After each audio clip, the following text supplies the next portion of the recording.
Hello friends, welcome to back our YouTube education channel. आज के इस वीडियो में हम करने जा रहे हैं social science chapter number 1, rise of British rule in India.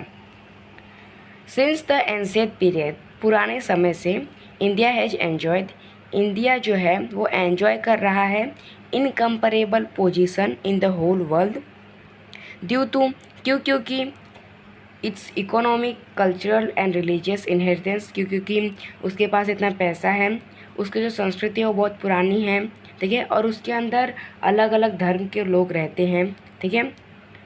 Due to the economic prosperity and cultural inheritance, ठीक है, उसकी जो इकोनॉमिक प्रॉस्पेरिटी है यानी कि जो आर्थिक समृद्धि है, एंड कल्चरल इनहेरिटेंस मतलब कि धार्मिक जो विरासत है, people from different nations of the world came to India, ये दोनों ही चीज़ों की वजह से अलग अलग देशों से लोग इंडिया में आते थे।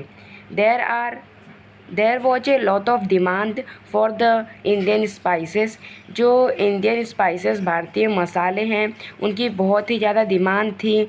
मुस्लिन हो गए, सिल्क क्लॉथ हो गए, इंडिगो हो गए, ये सभी की दूसरे देशों में बहुत ही ज़्यादा डिमांड थी, और ख़ास करके यूरोपियन कंट्रीज़ में इसकी बहुत ज़्यादा डिमांड थी। Trade between India and Europe was carried out through land route and sea route, and at the center of these routes was Istanbul, Constantinople in Turki.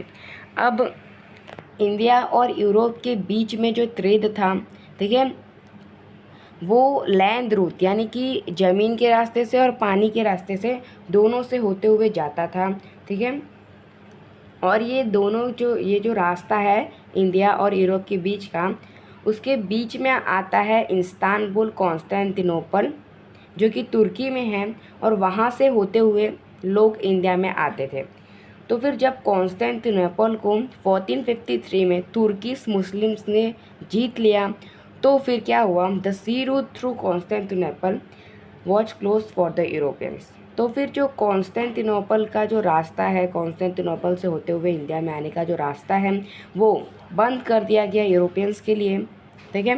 Since they could not do without the spices, अब वो बिना spices के कुछ कर नहीं सकते थे, इसके लिए the Europeans felt compelled to discover a new sea route, और इसके लिए फिर उन्होंने क्या किया, एक नया सी रूट ढूंढने का सोचा, ठीक है, एक नया रास्ता ढूंढने का सोचा। So an era of geographical discoveries began. Discovery of sea route to India. अब देखते हैं कैसे सी रूट इंडिया तक आने की कैसे डिस्कवर हुई। With the inspiration, encouragement and economic help from the Portuguese King Prince Henry. तो अब किंग प्रिंस हेनरी की मदद से, उनसे इंस्पायर होके, और उन्होंने जो इकोनॉमिक हेल्प की, उसकी वजह से कुछ जो ब्रेव लोग हैं उन्होंने क्या किया, सी रूट ढूंढना चालू किया इंडिया तक आने का।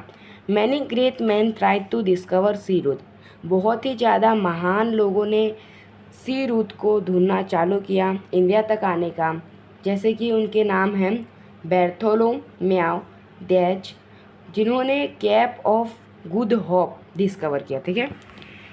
तो यहाँ पे जो बार्थोलोमेव डिएज हैं, उन्होंने क्या किया, पोर्तुगीज से लेकर कैप ऑफ गुड होप तक आने का रास्ता ढूंढा था, ठीक है।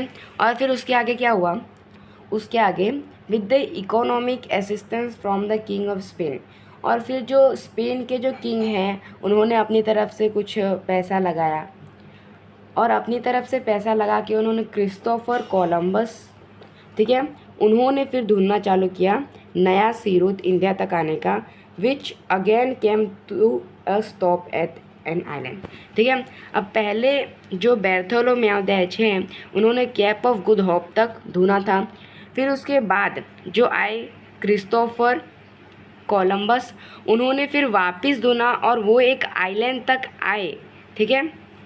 आगे है presently known as West Indies, और वो जिस आइलैंड तक आए उसका नाम था वेस्ट इंडीज़, ठीक है, जो कि एटलांटिक ओशियन में सिचुएटेड है।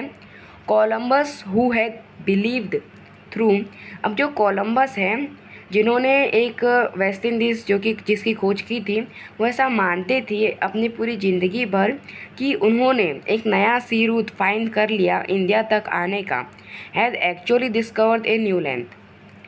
लेकिन उन्होंने इंडिया तक आने का रास्ता नहीं ढूंढा था, उन्होंने एक नई ज़मीन ढूंढी थी, नई अलग ज़मीन ढूंढी थी। Since this clarification was made by Amerigo Vespucci ने ऐसा क्लैरिफिकेशन किया कि ये जो लैंड जो कि ढूंढा गया है न्यू लैंड, उसका नाम अमेरिका है, ठीक है, वो इंडिया नहीं था। फिर आगे है the Portuguese sailor Vasco da gamma. अब इतने सब लोगों ने ट्राई किया, उसके बाद फिर आते हैं Portuguese sailor Vasco da Gama. उन्होंने डिस्कवर किया न्यू सी रूट इंडिया तक आने का 1498 एडी में।